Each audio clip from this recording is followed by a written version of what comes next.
Abrimos un día más nuestro espacio de psicología y lo hacemos de la mano de Enric Valls.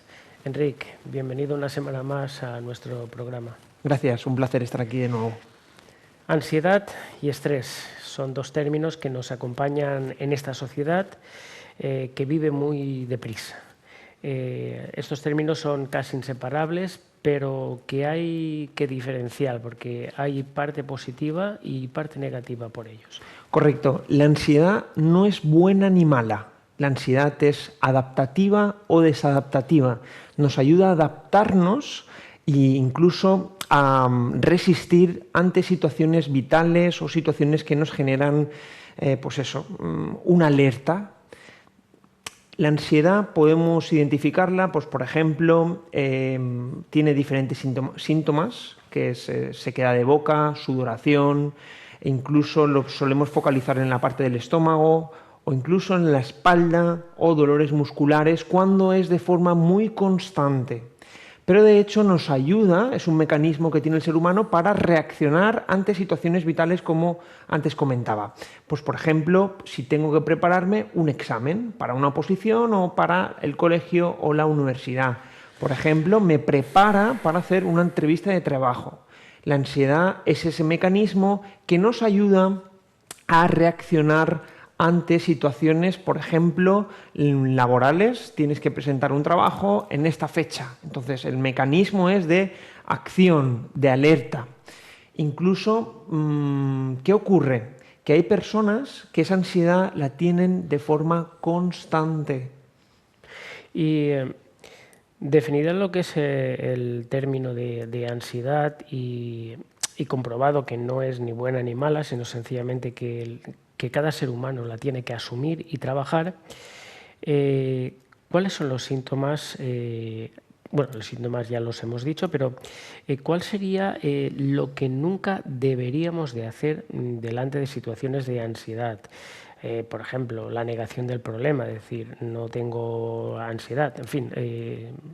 Sí, precisamente la ansiedad es, para que lo sepan nuestros espectadores y los pueden identificar, son aquellas personas que están, por ejemplo, en el jueves y están pensando en el domingo. Son aquellas personas que están comiendo y están pensando en el postre. Están constantemente pensando en el futuro o tienen esas sensaciones físicas como hemos comentado y son pensamientos catastrofistas, negativos, incluso de futuro. Constantemente la palabra ¿y si? ¿Y si me va a dar un parraque? ¿No? Voy a tener un ataque. ¿Y si me voy a quedar sin trabajo? ¿Y si me voy a quedar sin pareja? ¿Y si? ¿Y si? ¿Y si? Es constantemente, le da veracidad a ese pensamiento y entra en modo rotonda. De hecho, para que lo sepan, es cuando el reloj interno va más deprisa que el reloj externo. Están constantemente pensando y eso lo que impide es aprovechar ese presente, ¿no? Una de las técnicas que solemos también recomendar es decir stop a este pensamiento porque digamos que esto es un engranaje, las personas tenemos por un lado pensamientos, esos pensamientos generan unas emociones y esas emociones unos hábitos. La persona que tiene esos pensamientos negativos le generan unas emociones negativas y eso momentos de aislamiento, por ejemplo, o de algún tipo de adicción, porque la ansiedad es el síntoma de algo que hay más detrás o más, digamos, más profundo. Por ejemplo, tenemos se llaman trastornos de ansiedad generalizada, porque tiene la persona constantemente 24 horas ese sentimiento de ansiedad, despertares nocturnos, e incluso está muy irritable, muy agresivo. Luego está muy relacionada con los trastornos obsesivos compulsivos, de limpieza, de comprobación, de rituales, y también tiene una estrecha relación con las fobias. Personas con miedo a salir o a encontrarse con mucha gente o, bueno, diferentes tipologías de fobia, ¿no? Cuando decimos que se ha tenido un ataque de ansiedad severo, es decir, esto de que la gente no puede respirar, ¿esto cómo se soluciona? Es decir, a un paciente que sufre de estos ataques, ¿cómo lo puede solucionar a nivel físico? El cuerpo es muy inteligente y cuando reacciona de forma con un ataque de pánico, un ataque de ansiedad, es porque es respuesta a algo que es mental. Es la respuesta o incluso es la señal de alarma a algo que nos está preocupando. Cuando alguien siente o tiene ese ataque intenso, por cierto, debo de decir que nadie se muere de un ataque de ansiedad. Nadie se muere. Es cierto que esto es como una ola, sube, tiene su punto más álgido y luego baja, disminuye, pero nadie se muere de un ataque de ansiedad. La ansiedad es esa respuesta o incluso esa reacción emocional a algo que uno interpreta como peligro. Constantemente está dando veracidad a pensamientos que son irracionales, que no van a ocurrir, que tienen un gran porcentaje, porque las personas se tienen que preguntar, ¿este pensamiento que tengo irracional es probable que ocurra o es posible? Bueno, hay probabilidad. ¿Es posible que caiga un avión aquí? Sí, es posible. ¿Pero cuánto es de probable? Pues 0,0001. Cuando vayamos, mira, hay una técnica que cuando acude la persona a consulta y refiere tener mucha ansiedad, siempre se le pregunta, hay una pregunta clave, que es, ¿usted cuánto de rápido come? Y todos te dicen 3 minutos, 5, 10, o incluso hay gente que me ha llegado a decir en 1 minuto y medio. Eso ya es respuesta de que algo no funciona, porque normalmente quien repite eso en las comidas, repite eso en su vida diaria. De hecho, uno de los ejercicios que nosotros solemos remarcar es que, vale, a partir de ahora vas a comer en 30 minutos, vas a degustar cada bocado, vas a intentar describir la textura del alimento. ¿Para qué? Para empezar a aprender y a reprogramar esa ansiedad y ese automatismo, ¿no? Normalmente asociamos este tipo de efectos, ¿no? La ansiedad, con la automedicación de relajantes musculares, de antidepresivos, y esto quizás estamos poniendo gasolina en el fuego. Sí, y además también es como ponerle un parche a esa herida que quizá debemos de ir al origen. Es mucho más cómodo, es mucho más sencillo tomarse un comprimido y relajarse antes de que hacer un trabajo personal. Sí que es cierto que cada persona es un mundo, cada persona es una situación y hay que estudiar muy bien en qué momento debe de recibir esa medicación. Por eso nosotros trabajamos a nivel multidisciplinar, con salud mental, incluso con psiquiatría, para complementar a veces el trabajo terapéutico. Es mucho más cómodo el tomarse, insisto, un medicamento y olvidarse. También es cierto que cuando uno le es imposible controlar esos pensamientos, pues bueno, sí que podemos utilizarlo de forma puntual, pero no acomodarse a ese movimiento de meterse la pastilla en la boca. De hecho, nos hemos encontrado personas que tienen una depresión crónica, que han estado 10, 15 años tomando solamente medicación y se han habituado a esa actividad o conducta. Cuando eso se complementa con un trabajo personal, porque el hecho de que cuando uno descubre el porqué, el origen y sabe y entiende por qué está sintiendo y pensando eso, de repente eso disminuye. Nosotros decimos que curamos con la palabra y la persona se cura y cicatriza con el entendimiento y la conversación. Y hay una causa de vergüenza en las personas que lo sufren, es decir, esto de el qué dirá la gente, a ver si no se enteran. Sí, frases como el que dirán, a ver si nos enteran, tengo que ser fuerte, debo de afrontarlo por mí solo, por mí mismo, debo de sentir esto, no lo puedo permitir, ¿no? Porque es como un rechazo hacia lo que nos genera ansiedad. Yo no me permito sentirme así.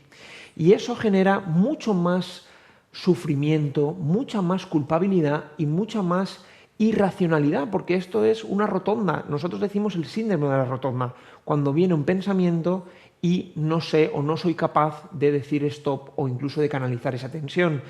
Esos pensamientos, como antes o como acabamos de comentar, vienen también por esa programación de la sociedad de que debemos de ser fuertes, incluso debemos de ser personas exitosas y no tenemos ningún problema. Y eso no es así, eso viene de la sociedad occidental, porque es totalmente diferente a la sociedad oriental, ¿no? Es decir, la inmediatez, el ahora, lo quiero ya, ¿no?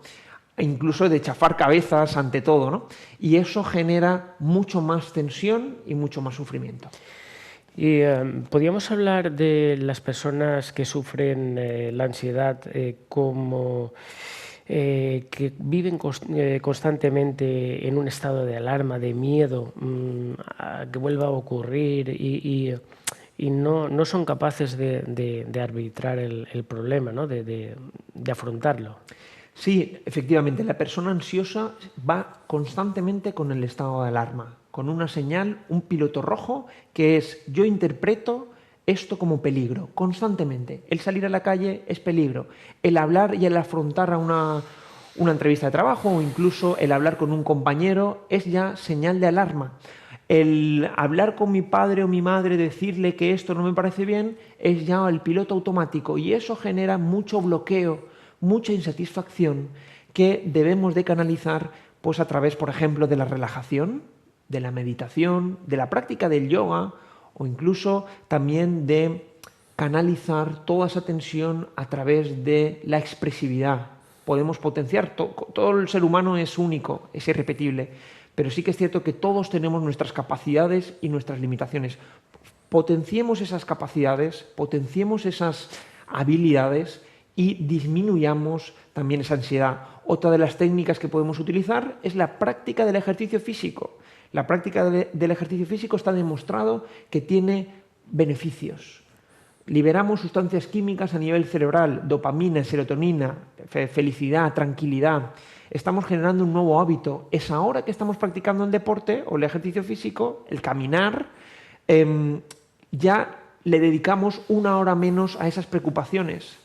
Ese nuevo hábito, como antes comentaba, también nos ayuda a canalizar toda esa tensión emocional y agotarnos y por lo tanto dormiremos y descansaremos mejor. Esto es una rueda. Y hay una palabra que no la deberíamos utilizar, pero que los pacientes con ansiedad la utilizan constantemente, y es la impaciencia. Ellos quisieran que esto se resolviera ya. Cierto es, hay frases que he escuchado en consulta que es: Enric, quiero ya, quiero resultados, quiero curarme ya. Y desgraciadamente la vida es un proceso. De hecho, yo siempre pongo el mismo ejemplo. Cuando uno tiene un problema físico, acude al médico y el médico le hace un diagnóstico. Si considera que hay que operar, pasará por un proceso de operación, de quirófano.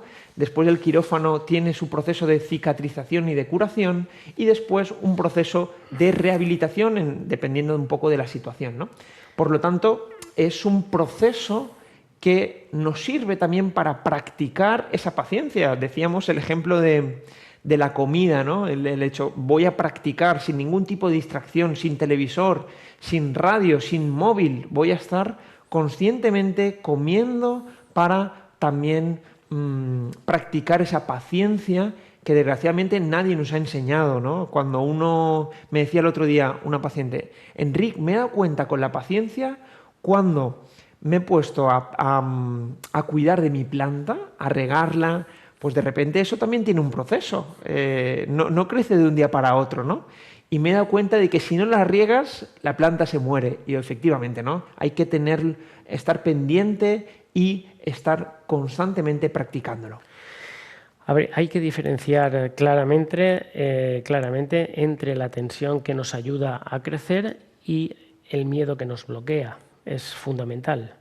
Sí, esa tensión o ese estrés o esa ansiedad nos ayuda para reaccionar en un momento de peligro. Por ejemplo, si vamos por la calle y de repente alguien nos saca una navaja y nos va a atracar, uno tiene ese mecanismo de ansiedad para varias opciones. Una, salir corriendo. Otra, quedarse bloqueado. Hay gente que se queda bloqueado. Es una manera también de protegerse. Otra es pegarle un puñetazo. Ojalá no lo hagamos, pero esas situaciones son digamos que el mecanismo de estrés o de ansiedad nos ayuda a reaccionar. Otro ejemplo, si vamos por la calle y vamos a cruzar por el paso de peatones y estamos mirando el móvil y de repente un coche nos pita, esa es una señal de alarma para salir corriendo porque nos van a atropellar. Es decir, son situaciones de límites. Pero ¿qué ocurre? Que hoy en día damos veracidad a pensamientos irracionales. Pues, por ejemplo, me voy a quedar solo, fíjate tú qué necesidad tengo yo de afrontar este tipo de vivencias, y a partir de ahí uno le da veracidad y entonces ya activa ese mecanismo o ese piloto automático, y hay que ser conscientes de decir, vale, este pensamiento, ¿qué me está diciendo? ¿Qué me aporta este pensamiento? Bueno, pues que tengo que afrontar esta situación. No la evito, no huyo, no escapo, y a partir de ahí la ansiedad disminuye. Es señal de que algo no funciona, ¿no? Y dentro de ajustar el pensamiento, ¿no? para construir pues un diálogo interno que sea veraz, ¿no? que te elimine esa ansiedad, ese estrés. Yo creo, no sé si estoy en lo cierto o no, que lo primero que además lo hemos repetido en alguna entrevista es marcarnos unos objetivos claros, es decir, no sobrevalorarnos en lo que vamos a hacer para poder llegar a esos objetivos poco a poco. Efectivamente, ser realistas, tener objetivos muy alcanzables, concretos. Pues yo quiero dejar de fumar, vale. ¿Qué es lo que estás haciendo para dejar de fumar? Ah, pues bueno, pues sí, dejo el paquete, pues lo tengo encima de la mesa o compro, pero no, eso no es dejar de fumar. Dejar de fumar es plantearse, ponerse una fecha y ponerlo a cabo. Y también entender que, por ejemplo, la dinámica de ponerse el cigarro en la boca significa también muchas cosas. También evitar pues, esa dinámica, sustituirla por otro tipo de conducta, pues tomarme un vaso de agua, ponerme un chicle. Quiero decir, al final debemos también de desviar y canalizar toda esa ansiedad. Por tanto, hablaríamos de enfocar la tarea y no tanto el resultado. Correcto, hay que reconocer la tarea, el esfuerzo. Eso, al final, el resultado es importante, pero el proceso en el que tú has realizado ese objetivo, es decir, la intensidad, la superación de todo ese proceso, eso enriquece mucho más y obtienes el premio. El otro día una persona que estábamos trabajando en la parte de fortalecimiento, porque era una persona que se dedicaba a modo profesional en las maratones. Entonces decía que en muchas ocasiones el tener una meta muy larga le generaba mucha incapacidad, mucho sufrimiento, mucho malestar, porque se veía incapaz de afrontar esa situación. Entonces le daba una forma a nivel mental de generarle mucha o mayor fortaleza, era ponerse metas a corto plazo. Es decir, voy a hacer los 5 primeros kilómetros y voy a darme las gracias internamente. Incluso voy a conseguir ese objetivo, los 5 primeros. Luego ya los 10 ya veremos, pero los 5 primeros. Y se aplaudía metafóricamente, espiritualmente, como que vamos, ya hemos conseguido un objetivo más, ¿no? Yo creo que de alguna manera dentro del vocabulario de los pacientes 3 palabras serían las claves: ilusión, entusiasmo y disfrute de la acción. Ilusión, entusiasmo y disfrute son palabras claves que deben de tener presente y que tienen, pero sobre todo mandamos un mensaje de que si constantemente tienen ansiedad o tienen ese estado de alarma constantemente, que pidan ayuda a un profesional, que acudan al hospital más cercano o que acudan al médico de cabecera para pedir ayuda, que no pasa absolutamente nada. De hecho, el pedir ayuda es sinónimo de persona fuerte. Y Enric, yo quisiera que para finalizar esta entrevista hiciéramos una matización para que la gente lo pudiera tener claro, porque siendo parejo no es igual ansiedad y estrés no es lo mismo. Ansiedad es el mecanismo natural que nos ayuda a reaccionar y el estrés está relacionado con una parte más negativa, que es sinónimo de sufrimiento. Una persona estresada significa que no está funcionando correctamente. La ansiedad, como antes hemos dicho, es adaptativa o desadaptativa, que nos ayuda a reaccionar. El estrés, totalmente de acuerdo con lo que comentas, es concepto de sufrimiento, es concepto de pasarlo mal, es concepto de hay algo que no funciona y estoy incómodo y no sé cómo afrontarlo. Eso es señal de que algo no ocurre como tocaba. Y por último, ya hay que darles una pauta, ¿no? Y pasa por el tema de la relajación. Correcto. Relajación, incluso respiración, la práctica de la meditación, el mindfulness, conciencia plena, momento presente. Es decir, lo que ocurra en el futuro, es decir, mañana, no sabemos, no podemos controlarlo. Y lo que ha ocurrido, pues bueno, ahí está y tampoco podemos cambiarlo. El momento presente nos ayuda también a estar mucho más tranquilo a nivel de yo y a nivel de espiritual, ¿no? Y emocional y racionalmente también. Es que esto es una rueda. Pueden hacer nuestros espectadores la técnica de Jacobson, pueden buscarla en Google, o incluso una técnica de relajación guiada en el que a través de una música y a través de unos pasos que pueden estar accesibles, incluso en mi página web, yo creo recordar, a ver, sí, en mi página web, si ponen en rickvalls.com, pueden ver un artículo de relajación en el que pueden practicarlo en sus casas y es muy sencillo, ¿no? Pues Enric Valls, muchas gracias por tus sabios consejos, por hablarnos de ansiedad, de estrés, y a todos ustedes, nada, decirles que si tienen este problema, hagan las pautas que les han dicho y sobre todo consulten con un buen profesional.